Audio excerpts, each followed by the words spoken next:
Are you or your players tired of the constant interaction with an NPC, then go into battle, then interaction, then go into battle? Well, there's a surefire way to spice that up. Today, we're talking about mini-games.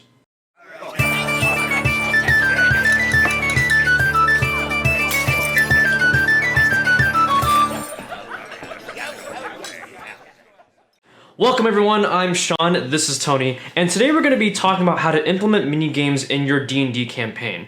Now, imagine kind of walking to a tavern, grabbing a drink, meeting your other companions. What are you doing besides twiddling your thumbs and waiting for the quest giver? It's a good question, because there's always that one guy in the corner with the hat, that's down, or the wizard, and they're all sitting there, and all of a sudden their only job is to give you this quest to go on, to go save this or save that. Mm-hmm. But I would argue that the patrons in the bar are probably doing some sort of game or something to keep themselves occupied. Yeah, absolutely. I mean, when you're kind of creating your story, typically when you go inside a tavern, it's just there to get a quest or get a drink. Have an NPC that's flipping around a coin or rolling some dice and kind of flavor it up a little bit. And we've come across a few different things that we've done in our own campaigns that have been a lot of fun. Just little flavored mini games that you throw in there. And it doesn't always have to be in a tavern. It could be out in the world even. Right, in a dark alley, somewhere in the village. Now, we're worried about the dark alley. Yeah, you never know what's going to happen there.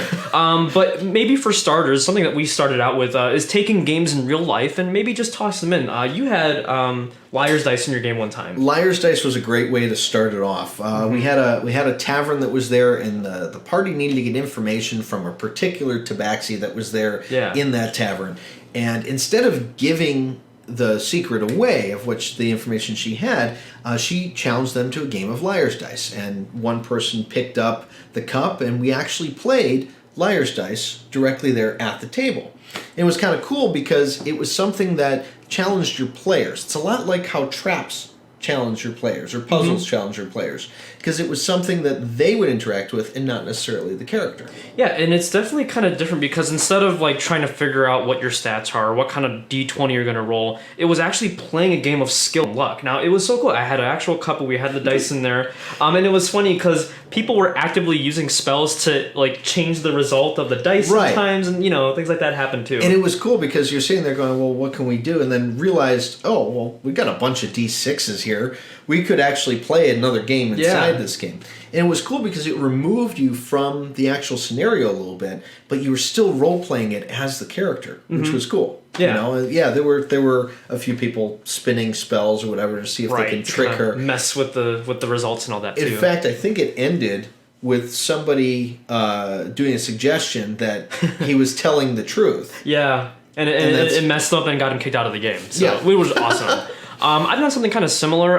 In my campaign, basically I had a bunch of turtles open up a casino in their little village. I've heard about this. Yeah, and it didn't end very well, unfortunately, in the end. But the cool thing is, I just took regular casino games. We played blackjack, dominoes, and poker, and we like toss it in, but we kind of flavored it with D&D. We were wagering like gold coins, and again, people were kind of doing where they kind of use spells to mess with the results, or like they would kind of like role play to kind of mess with the dealer and I would give them like a persuasion check, like, oh, you threw off the dealer, things like that. See, now, did your players interact with it? Did they enjoy that sort of like different kind of experience in there? It was like, I guess the best word I can use to describe it is it's very immersive. Knowing that you have this kind of different experience in this like real life game in your actual campaign is kind of something different, and it gives like a little bit more life to the session itself. And what's cool, and I think the idea of story building on that is cool too, because you can have a particular area of your map or what have you that this game is very prominent in.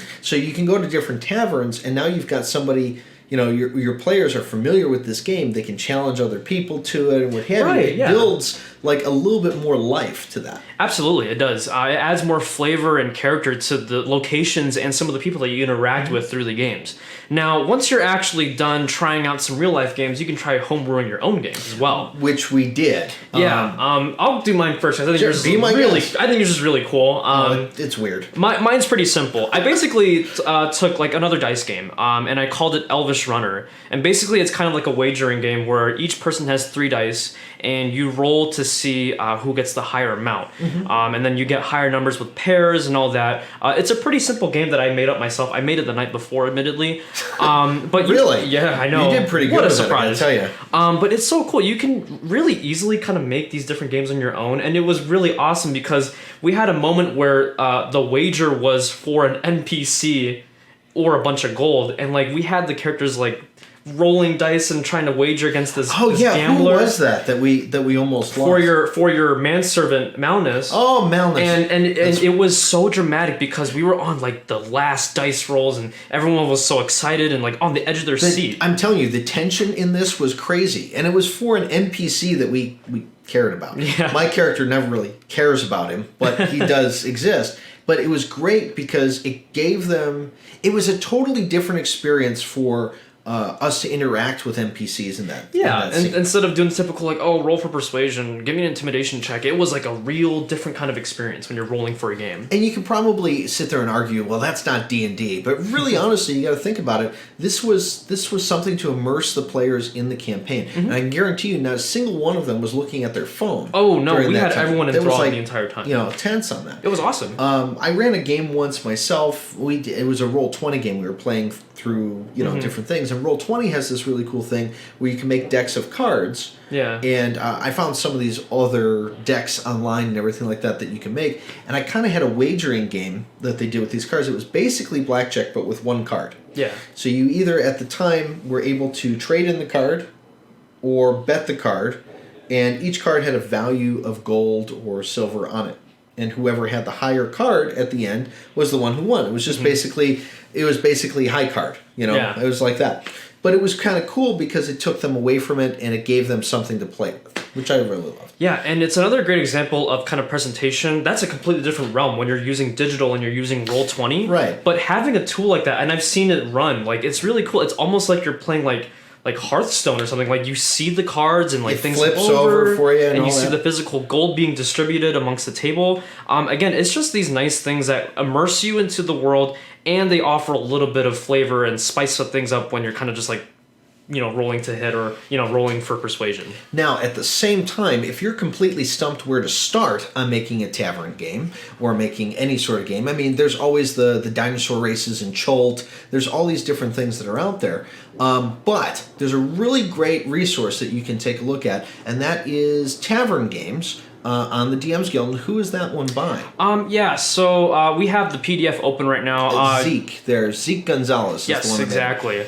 So we found this on DMsGuild. You can pick it up for a pay-your price, but we highly recommend picking this up. It gives you a lot of nice options of tossing in kind of these like random little games. And the nice thing that I like about this particular one is that nothing's overcomplicated. Yeah. You don't need a bunch of charts. You don't need to know a bunch of numbers in order to play any of these. They're really simple, but at the same time, it's just nice that you can kind of like, you can even, I imagine like you can have a whole tavern themed about all these games. Yeah, and it's different because you can see it up to like, there's some games that are like 2 to 6 players. There are other ones like they're just between 2 people, like the arm wrestling that was in there. Yeah, and that one's again, it's just 2 people rolling. But like it's simple, but you can easily kind of flavor it up as you can describe how your character is struggling to bring down the arm of their opponent, or other things like that, or have your players interact. And what's cool is that you can actually theme these to the bar or tavern that you're in, which I think is neat. They've got one on here that's squirrel racing, for example. Imagine you're in some like foresty kind of like bar where this is what the wood elves do in their spare time. Right,